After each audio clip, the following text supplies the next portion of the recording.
Don't go away. A young little boy stood on the sidewalk and stared at the wall, noticing the tiniest details of the graffiti with deep interest in his eyes. There was a spark in his eyes that could make anybody fall for the young one, but he was the only one from his group who was not being adopted from his orphanage. He had deep solace in his heart every time he walked past this lane. The word "rejoice" written on the wall in graffiti gave him hope. He believed the good days were just about to begin. He was lost in his own thoughts when a voice called him from behind. "Harry, what are you doing here? Come, let's go back." It was Mr. Peter, the caretaker of the orphanage that Harry lived in. Harry nodded and walked towards Mr. Peter. He was not like other 11-year-olds. He had a sense of maturity and a lot of grief inside his heart. Harry walked back to the Peter Palace, the place he had been ever since he could remember. Mr. Peter informed him about a couple who was coming tomorrow to see the kids and adopt one of them. Harry knew it wasn't him. It never had been. How much he wanted to be a part of the family.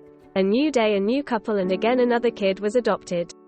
Harry was dejected again. He decided to find himself a family. But to do that he decided to go somewhere far, far away, where nobody could know him. He packed his belongings in his little backpack gifted to him on the previous New Year by Mr. Peter. It was time to bid goodbye, but he knew Mr. Peter would never allow him to do this. He waited till night and ran away from the Peter Palace. He didn't feel sad, he felt rather nervous because he had no clue what the future had in store for him. He walked down the street and saw the word "rejoice" on the wall, one last time. And then he left. For no reason, London appeared different to him today. The streets seemed full of life and the air had some magic. It was near the Christmas time. The lights and decorations around the trees had begun to get out up. The air had fragrance of rose and pancakes, made the ambience even better. Harry looked around. There was a bus stop. He took the bus from Mayfair to Newington. As the bus crossed the River Thames, Harry prayed to God to give him the courage to be successful in pursuit of what he left Peter Palace. After he got off at Newington, he started wandering around. After a couple of hours, reality struck him hard. He had nowhere to go except back to the Peter Palace, and he was already dead tired to even make a move. The cupcakes of happiness that were bursting while leaving the palace now seemed to be a nightmare. He couldn't go back. If he went, he wouldn't be able to find a family for himself. He had to move on. He assured himself things would fall in place and be all right. That night he fell asleep on the footpath. In the winters of London, the poor soul shivered in the cold. Waking up in the morning, he started looking out for people, the people he could go with to far, far away and find a family for himself. Harry ran into a group of musicians. They were Ramkays, one of the newest bands in town. After Harry told his story to them, they made Harry an offer. The band was going on a tour to the countryside of some parts of Europe and asked him if he wanted to join them. He could be a part of the band, and even that could become his family. Harry didn't know what to say.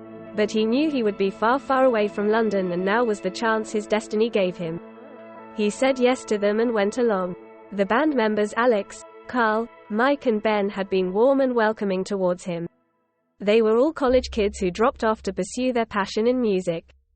The band performed for the next whole couple of months in Asturias and Cantabria in Spain, schist villages in Portugal, and La Lunajana in the northern Tuscany. They had a great time. People came in good numbers and appreciated them. Life seemed to fall in place for Harry as well. He felt this was the calling. From being a violinist, he also stated becoming a part-time vocalist for the band.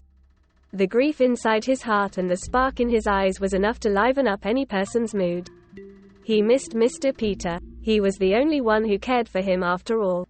Years passed by. Harry now was living in Greece, one of the most beautiful places.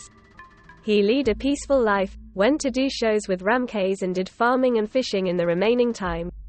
He had good neighbors, Mr. and Mrs. Dimitriou. They were lovely people and had a beautiful daughter, Kalissa Dimitriou.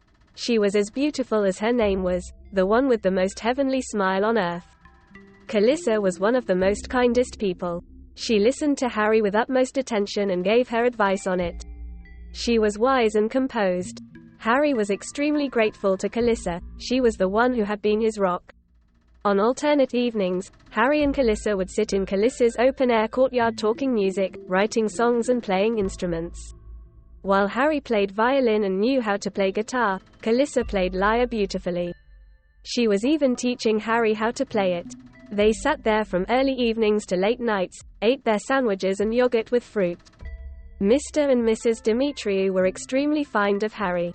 He was a young gentleman, doing exceptionally well for himself. They were happy to see the kids together. Harry respected the couple and loved spending time along Calissa. She was special to him.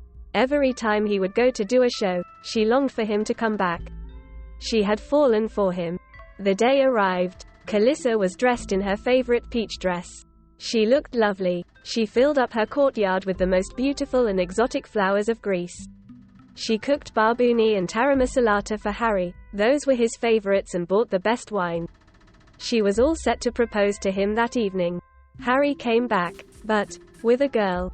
She was Lucia Watson, and they had been seeing each other since the last couple of months. Lucia was alluring. With her tall, beautiful figure and her blonde hair, any guy would have fallen for her. Harry introduced Lucia to Calissa and her parents. He asked him to bless him and Lucia. Calissa's parents were shocked. They couldn't speak a word. Harry didn't quite notice it. Calissa stood there like a statue. She couldn't just come to terms with what had just happened. All the dreams that she had for her future just stood broke. Harry was telling Calissa about how he met her in Budapest in a coffee shop and how she connected with him so well. Lucia was a vocalist, and hence she had been touring with the Ramkeys for a while now. She had amazing vocal abilities and was unbelievable on stage. Harry kept talking about his show and Lucia while Calissa stood there not even uttering a word. None of the things said by Harry had registered to her head. Harry also told him about how he was planning to move back to London. The band was to set up their studio there in Marylebone. This was the only thing Calissa heard. Fighting her tears, she was trying to remain calm and maintain composure. All she could say was, "I am happy for you." Harry and Lucia wished them and left for Harry's home. That night Calissa didn't sleep. She was still in disbelief. All of this seemed like a nightmare that she wanted to end. How could the love of her life just leave her like that? The next day, Harry and Lucia paid a visit again and informed about them having to leave Greece in 5 days forever. They were shifting to UK. Calissa asked Harry to meet her alone in the courtyard, one last time before he left. He obliged and came to her house 3 days later. They sat as they did, but this time, it was different. Harry held Calissa's hand and asked her if anything was wrong. She said it was just him going far, far away from her. Harry promised to come see her when he could. She nodded. She kept her head on his shoulder and a drop of tear fell down from her eyes. Harry took her hand in his and told her that he was ever grateful to her and her family. They were his support and he really loved them. He gave her a kiss on her cheek and asked her to take care of herself. He left. As time passed, Harry began to miss Greece. Greece has a unique ambience of its own. There's no other place like it. He missed Calissa even more, though they wrote each other a few letters. Harry had been writing songs, making music with the band, and was keeping himself busy. He missed something. Again, he didn't feel he was home every time he stepped inside his house. Lucia started noticing these changes and was worried. She wondered if he missed Greece so much. Lucia kept her calm, but when Harry didn't improve, they fought. They fought more than 5 times in the same week. Lucia left the band and worked at a piano bar now. She was much more comfortable there. The pianist James showed interest in her and soon she fell for him. Constant fights with Harry drove her crazy. James was the kind of guy she could live with, while Harry was the guy she was interested in. She soon moved out and they parted ways. Harry was constantly motivated by Alex. He would tell him everything was gonna be okay. He just needed to be patient enough. Ben advised Harry to go to Greece and meet Calissa once. He believed Harry was missing her and she could bring back balance in Harry's life. Harry was reluctant. He couldn't disturb Calissa anymore. He had heard from her parents about how she loved him and was broken to pieces after he moved to London with Lucia. Ben and Alex asked him to give it a second thought. Harry had a connection to Calissa. He didn't feel it then, but now, she was possibly the only one who could bring back solace and balance to his life. Ben asked Harry to write to Calissa and invite her to London. They could meet each other and she would get to travel to the UK. Harry would get some time off work. Harry wrote to Calissa. She didn't respond. He waited for a month. He realized he should leave her alone. He respected her silence and went back to shows and other stuff. The band was getting popular and more popular. Calissa finally responded. She had been in Athens for the last 50 days and had just come back home. She had been a traveling theater artist.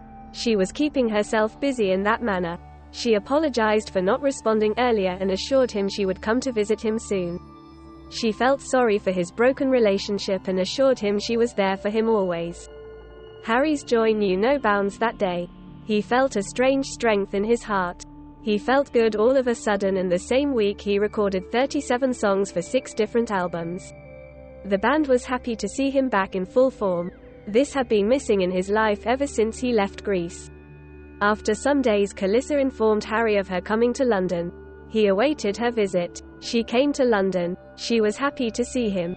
The band was happy to meet her. Alex invited her to their studio. They made her hear their songs, took her out to shopping and sightseeing in London. Harry had never been happier before. Alex struck an idea. He asked her if she was interested in performing as a solo artist for their band.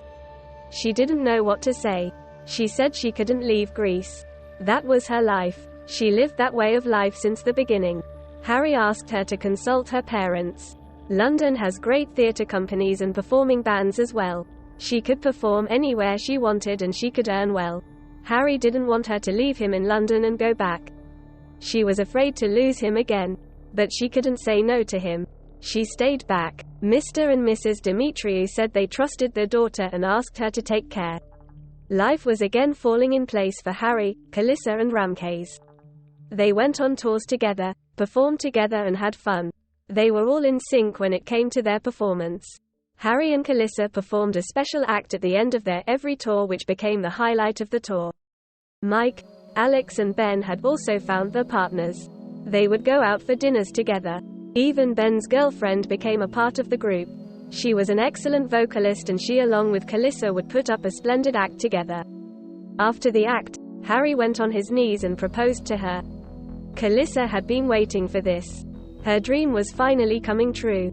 She had tears in her eyes as she said yes to him. He couldn't believe it. He was so overjoyed. Write down the words rejoice. He proposed and she had said yes. They went out for dinner and later the same week, Harry and Calissa announced their wedding. It was all going good. The band was in a happy space. Alex and Ari's engagement preparations began. The venue was fixed, rings were bought and outfits sorted. The engagement happened in the most glorious manner. Both Alex and Ari looked absolutely stunning. They complemented each other very well. Soon, Harry and Calissa also got engaged. Calissa's parents made preparations for the whole event that took place in Santorini. Right after engagement, Calissa took Harry out to the courtyard in her house. It was decorated in a wide variety of exotic flowers and had a table in the center on which barbuni and taramasalata were served with the best wine in the country. They sang and danced for quite some time and then had their meal. It was quite the same surprise that Calissa had wanted to give Harry the day he came from tour with Lucia. "Don't go away," Harry whispered. "I won't," Calissa replied. But little did they know that destiny had other plans. A few weeks after they flew back to London, Calissa complained of heart pain. They went to the doctor and got the shock of their lives. Calissa had a rare heart disease and would die soon. Harry couldn't control his emotions. He came to Calissa and held her hand. She asked about what the doctor had said. Harry had tears in his eyes. He couldn't speak. Calissa knew something was wrong. She insisted on knowing about it. Alex told her. She didn't react, just sat down quietly, not a single drop of tear fall from her eyes. Few weeks later, Calissa was on her bed in the hospital. She didn't feel good. She knew something was going to happen. She called out Harry and held his hand. In a few moments, she took her last breath. Harry could just say "don't go away" to her one last time. This time she had left forever to heaven. Life moves on. People come and go. Some are special. It's important to remember the good memories we have with those people. The sad ones don't matter anymore. We should have a smile on our face when we think of that special person. That is what the person would also like us to be from above.